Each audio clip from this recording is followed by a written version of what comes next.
Advertising can pull your company forward like an 18-wheeler, but it can also create a risky dependency that backfires when you need to reduce budgets or reduce advertising spend.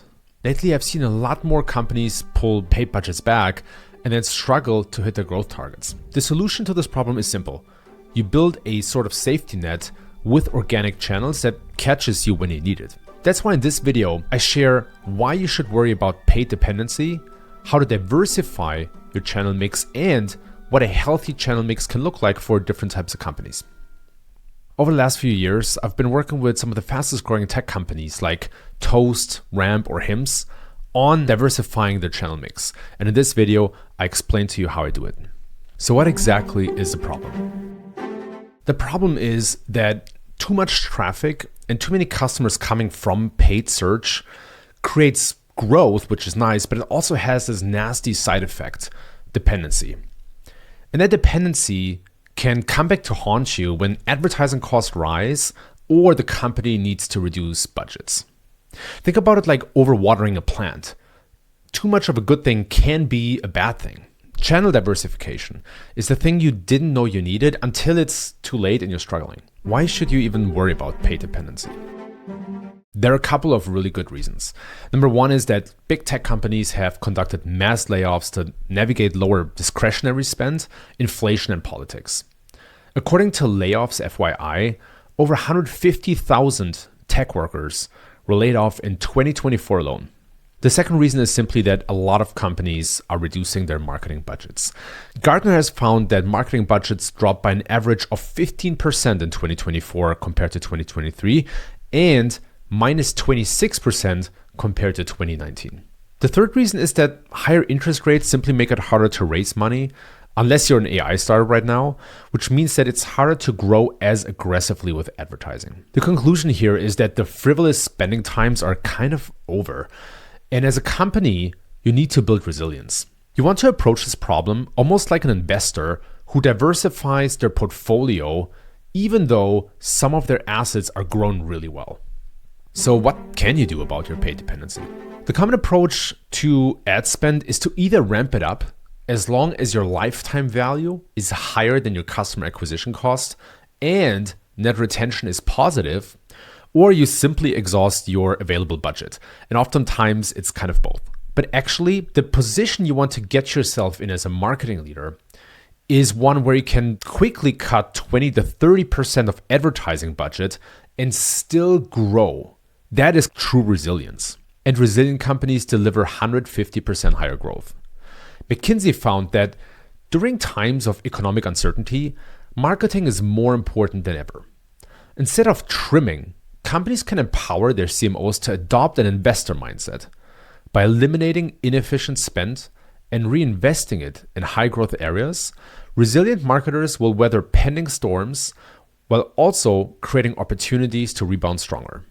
By the way, this is typically a problem in SaaS and e-commerce. You rarely have this with marketplaces because marketplaces typically scale with product-led growth and SEO. So what does a healthy channel mix look like? A bad channel mix could be 50, 60, or 70% of new customers coming from paid. And something more balanced, more sustainable could be 20 to maybe 40% coming from paid, 50% coming from direct, and 30% from organic channels. When I looked at the channel mix of the biggest industries, I found that B2B enterprise and SaaS companies get much more direct and referral traffic, but less from social, and marketplaces have the highest percentage of organic traffic, while direct-to-consumer companies lean mostly on paid. Here's how to diversify from paid. You need to build up organic channels like SEO, content marketing, organic social, organic YouTube, etc. The reason is that they require only fixed cost instead of marginal cost, like advertising budget. So even when you need to reduce budgets, they can keep bringing in customers. The side benefit is that they can make your ad spend more efficient even when you don't need to reduce advertising cost. The challenge is that they take a while to build and don't have as crisp attribution as paid channels. Just to be clear, the goal is not to reduce advertising budget per se. The goal is to build resilience and optionality. And the best framework that I've found for that is earned, owned, and paid channels. We're already familiar with paid channels, so I'm not going to dwell here for too long. Earned channels are the ones where you need to put in the work for additional visibility. Owned channels are the ones that are already yours. They just need to be optimized. And I actually find that your product is the most forgotten owned channel because you can drive new customers with things like user referral loops or tactics that improve customer retention, which in return also makes you less dependent on advertising to bring in new customers. If you wonder how to decide where to invest first, here is my guidance. First of all, you need to figure out where your audience is so you can address them.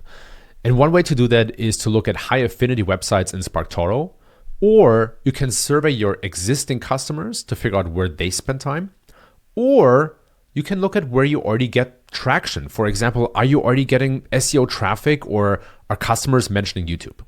The second criterion is the audience size per channel. And you might also want to take into account where you already have resources that can work across channels. A very common sequence of channels that I found to be successful is to prioritize product channels, then invest in SEO plus email, then in organic YouTube, which I covered in my previous video, and then look at alternative channels. What's important is to define very clear criteria for when a channel is established based on its impact on bottom line, so you can move on to explore the next one. Now, before I wrap this up, I want to talk a little bit about how to effectively cut advertising if you have to. And I recommend to start with branded terms and paid search. I often suggest my clients to take a closer look at branded terms and paid search. You would be surprised at how many companies spend millions of dollars to bid on their own brand and branded terms, but it's not always necessary. When you do incrementality testing, you'll often see that organic search can catch the absolute majority of traffic just as well. When I worked at Atlassian, we did large incrementality tests across our product portfolio and noticed that known products like Jira don't need paid spend on branded terms. Organic does the job just as well. Second, you want to factor in where your audience is, which means that in SaaS, you often cut paid search last and social first. But in commerce, for example, it might be the other way around, where you first cut paid search and paid social last. So make sure you understand which paid channels are most effective when you cut. And third, the biggest mistake that I see companies make is to cut off brand advertising entirely. But you still need brand awareness and perception to feed performance channels and SEO. So make sure you still have some budget for the most effective brand channels available. I want to wrap up with two quick examples of how more spend doesn't always lead to more traffic or customers. One is Salesforce, which has ramped up its paid spend in the last couple of months, but doesn't see a proportional increase in traffic. And the second one is Shopify, which has seen that same effect over the last couple of years. And of course, this is only the outside in perspective. It could look totally different from the inside out, but be mindful of your paid budget, even though it's attractive. Don't forget your organic channels. I want to leave you with two challenges to figure out. The first one is to build your organic channels today because they have a high lead time until they show ROI. But at the same time, the alternative, which is to become too dependent on advertising, is extremely risky. Second, it's really hard to isolate the exact impact of organic channels because they have so many touch points with customers and we have massive tracking gaps outside of paid channels. So you can't really apply an incrementality approach. What you can do instead is to mimic the channel mix of successful companies in your space or in adjacent spaces. If you're curious of how to approach this with YouTube, for example, I published a video just last week that shows you exactly how to do it. As always, thank you so much for tuning in, and make sure to subscribe to my free weekly newsletter, Growth Memo, which you find on www.growth-memo.com.